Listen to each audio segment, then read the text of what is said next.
Assalamualaikum warahmatullahi wabarakatuh.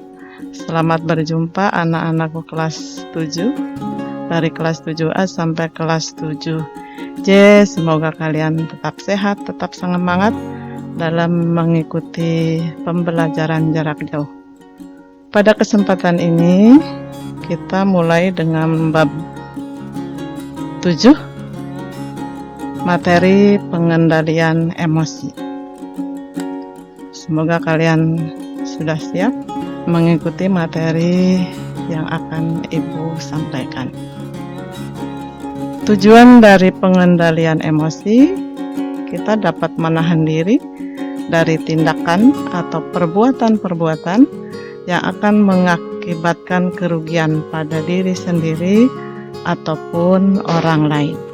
Pengertiannya, emosi adalah keadaan pada diri seseorang yang disertai warna efektif, ada senang atau tidak senang, yang selalu menyertakan perbuatan-perbuatan kita sehari-hari. Bisa juga emosi merupakan luapan seseorang rasa senang, gembira, sedih, kecewa, marah, dan sebagainya. Cara-cara pengendalian emosi, yang pertama introspeksi diri. Jadi kita harus mawas diri, pahami diri sendiri, apa yang kalian rasakan, apa yang kalian perbuat. Jangan sampai kita menyalahkan orang lain. Yang kedua, duduklah jika sedang emosi. Jadi untuk meredakan emosi kita bisa dengan duduk. Yang tiga, minum air putih untuk menenangkan. Yang keempat, sadarlah yang membabi buta akan berakibat buruk. 5. Salurkan emosi ke kegiatan yang positif. 6. Tulis sebab-sebab timbulnya kemarahan. Berbagi perasaan kepada teman dekat. 7. Menangislah. Jadi dengan menangis kalian meluapkan emosi, kemarahan, kekecewaan, kesedihan, insya Allah mungkin akan berkurang.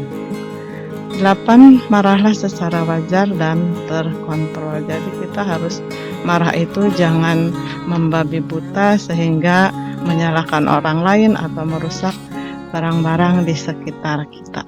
Disiplin diri sendiri memiliki banyak makna, di antaranya 1. Sanggup menggerakkan dan mengatur diri serta waktu sendiri.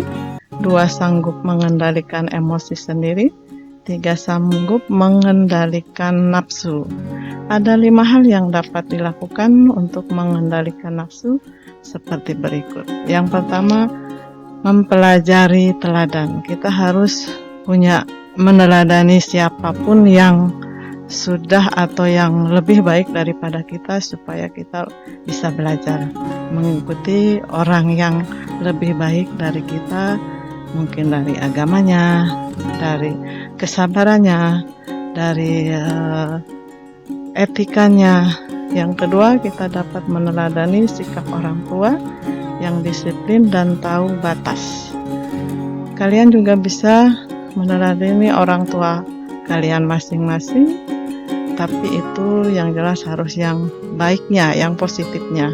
Jangan sampai yang negatifnya kalian tiru, tapi yang positifnya kalian teladani, kalian ikuti supaya kalian menjadi orang yang lebih baik. 3. Berhitung sampai 10. Ini untuk mengurangi dalam pengendalian nafsu kalian. 4. Buat dan taatilah jadwal.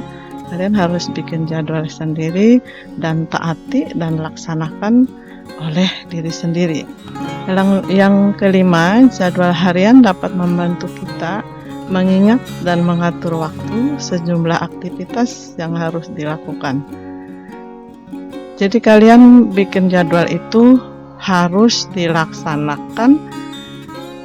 Tujuannya untuk mengingat atau mengatur kegiatan kita yang harus kita lakukan, dan kalian harus disiplin dengan mengikuti jadwal tersebut. Yang keenam, lebih sering menggunakan istilah disiplin dan tahu batas dari biasanya. Kalau kalian sudah menyimpan dan selalu mengingat disiplin, tahu batas, kalian akan bisa mengendalikan diri sendiri. Disiplin mungkin untuk ibadahnya, untuk belajarnya, untuk apapun. Tahu batas. Kita sebagai manusia memang harus dibatasi, apapun tidak boleh melampaui batas dan tidak akan jadi manfaat, jadi baik. Jadi harus tahu batas apapun yang kita lakukan atau yang kita makan. Yang tujuh, semakin sering kita menggunakan kata disiplin dan tahu batas, kita akan semakin memahami istilah tersebut. 8, buatlah kontrak dengan diri sendiri, apa yang akan kalian lakukan untuk masa depan, apa yang harus dilakukan hari ini, besok, dan seterusnya. Kiat disiplin diri. Yang pertama, terbiasa dengan jadwal. Biasakan diri Anda dengan jadwal dan kegiatan. Jika tidak punya kegiatan, buatlah kegiatan atau agenda Anda sejelas mungkin. Jadi kalian memang harus bikin tuh jadwalnya, mulai dari bangun pagi sampai tidur malam. Itu ada jadwal khusus dan kalian harus melaksanakannya selama dari bangun pagi sampai mau tidur malamnya. Kita tertib dan disiplin mengikuti jadwal yang kita buat. Yang kedua, bahagia. Kekuatan bahagia juga berpengaruh terhadap kinerja diri Anda untuk lebih aktif dan bersemangat. Jadi pada saat perasaan kita bahagia, apalagi sekarang zamannya lagi pandemi COVID, justru kebahagiaan itu akan meningkatkan imun kita. Jadi bahagiakanlah diri kalian masing-masing, apalagi kalian punya cita-cita. Dengan berbahagia, kalian melaksanakan tugas belajar apapun akan dengan senang hati mengerjakannya. 3, agenda. Seperti di atas tadi, buatlah agenda harian Anda. Bagi yang masih sekolah, membuat agenda sangatlah penting. Jadi seperti yang nomor 1, kalian harus punya jadwal, agenda kegiatan harian, supaya kalian bisa teratur lah apa yang kita lakukan dari pagi sampai malam hari, dan itu kita tertib, kita disiplin mengikuti waktu yang sudah dijadwalkan. 4, rajin beribadah. Ternyata rajin beribadah dapat membangkitkan semangat di dalam diri kita. Kalian harus karena orang yang beragama, kalian SMP 11 insya Allah mayoritas muslim, dan walaupun ada yang non muslim, semua agama itu sama. Kita diwajibkan untuk melaksanakan ibadah dan taat pada agamanya sesuai keimanan masing-masing. Yang 5, sugesti. Jadikan sugesti menjadi teman imajinasi Anda. Dengan sugesti tersebut, dorongan dari dalam diri Anda menjadi lebih kuat. Jadi sugesti diri sendiri untuk lebih baik. Kalian harus punya imajinasi yang bagus, jangan yang jorok, jangan yang negatif, positif yang selalu kalian ingat itu, supaya kalian akan mendapatkan dorongan dari dalam diri menjadi lebih kuat sebagai siswa. Jadi siswalah yang baik, yang berprestasi, yang rajin beribadah. 6, kerja tuntas. Selesaikan setiap agenda Anda dengan hasil yang baik dan kerjakan sehingga tuntas. Jadi kalian setiap hari, dari hari Senin sampai hari Jumat, kalian punya tugas dari kami, Bapak Ibu Guru, dengan pembelajaran jarak jauhnya. Kalian ikuti semua dan kerjakan tugasnya sesuai dengan jadwal yang sudah ada. Motivasi untuk bertindak disiplin.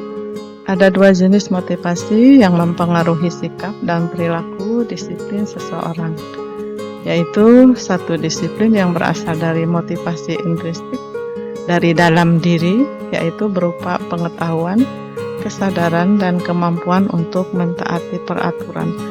Jadi motivasi itu dari diri sendiri, dari dalam diri kita. Tumbuhkan motivasi dalam diri kita supaya kita itu semangat.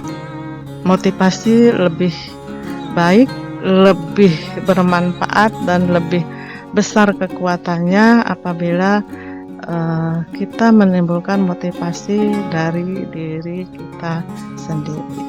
Ya, itu ada dari berupa pengetahuan, kesadaran, dan kemampuan untuk mentaati peraturan yang ada. 2, disiplin yang berasal dari motivasi ekstrinsik dari luar diri kita, yaitu berupa perintah, larangan, pengawasan, pujian, ancaman, dan hukuman. Terima kasih, sampai berjumpa di materi berikutnya. Tetap semangat belajar di rumah, jangan lupa protokol kesehatan dengan 3M-nya. Selalu pakai masker, sering cuci tangan dengan sabun di air mengalir, dan jaga jarak. Tetap semangat, tetap sehat. Wassalamualaikum warahmatullahi wabarakatuh.